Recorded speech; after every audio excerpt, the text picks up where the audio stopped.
அதில் தயிர் நல்லா அடித்து எடுத்துருக்கேன். ஒரு பாத்திரத்தில் ஊற்றிக்கிட்டேன்.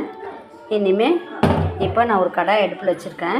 இதில் நான் தனியா போட்டு வறுத்துக்க போகிறேன். தனியா, பச்சை மிளகா, தனியா இதில் போட்டு கொஞ்சம் லைட்டாக ஃப்ரை பண்ணிக்கிடலாம்.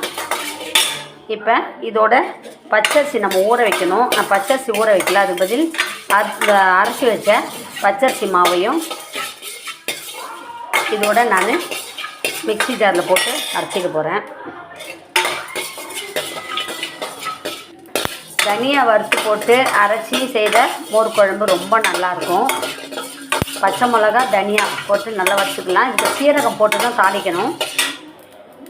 நல்லா வறுபட்டுருச்சு. இப்போ இதையும் அரிசி மாவையும் போட்டு மிக்ஸி ஜாரில் போட்டு வறுத்துக்க வேண்டியது, அரைச்சிக்க வேண்டியது தான். தனியா நல்லா வறுபட்டுருச்சு, இல்லைன்னா தீஞ்சிடும். போதும் வறுத்தது. நான் கொஞ்சமாக அரிசி மாவு எடுத்துருக்கேன். இப்போ இது எல்லாத்தையும் ஒன்றா போட்டு மிக்ஸி ஜாரில் அரைச்சிக்கிடலாம். கடுகு போட்டுக்கிட்டேன், சீரகம் இல்லை, நல்லா கடுகு போட்டுக்கிட்டேன், கருவேப்பிலை போட்டுக்கிட்டேன், காஞ்ச மிளகா காரத்துக்கு ஏற்ப போட்டுக்கிட்டேன். இதை நல்லா தாளிச்சிக்கிட்டேன். சிம்மில் வச்சுக்கோங்க. இது சில்வர் கடாயின்னு ரொம்ப போகாது. மஞ்சத்தூள் போட்டுக்கிறேன். இது மோர் குழம்பு பண்ணால் சளி பிடிக்காது. மோர் குழம்பு சாப்பிட்டா இதில் நம்ம எல்லாம் போட்டிருக்கோம். தனியாலாம் போட்டுரும் எல்லாம். இப்போ அரைச்ச தனியாவை இதில் போட்டுக்கிறேன். தனியா, பச்சை மிளகாலாம் அரைச்ச பார்த்தீங்களா, அந்த விழுதி இதில் போட்டுக்கிறேன். நல்லா வாசனை வரட்டும். இந்த பச்சரிசி மாவுலாம் கூட இதில் போட்டு அரைச்சிட்டேன். தனியா, வறுத்த தனியா, பச்சை மிளகா, பச்சரிசி மாவு அதெல்லாம் போட்டு அரைச்சிக்கிட்டேன். இப்போ உப்பு போட்டுக்கிடலாம்.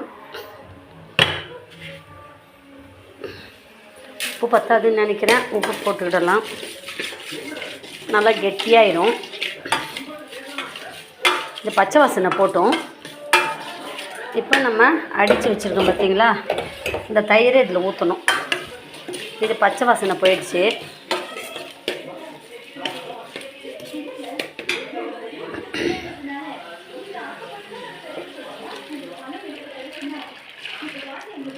ஊற்றிடலாம். சுவையான மோர் குழம்பு ரெடி ஆயிடுச்சு. ரொம்ப டேஸ்ட்டாக இருக்கும். நீங்களும் செய்து சாப்பிட்டு பாருங்கள். மோர் குழம்பு தயாராகிடுச்சு. இதுக்கு உருளைக்கிழங்கு வறுவல். இன்றைக்கி லஞ்ச் இது தான்.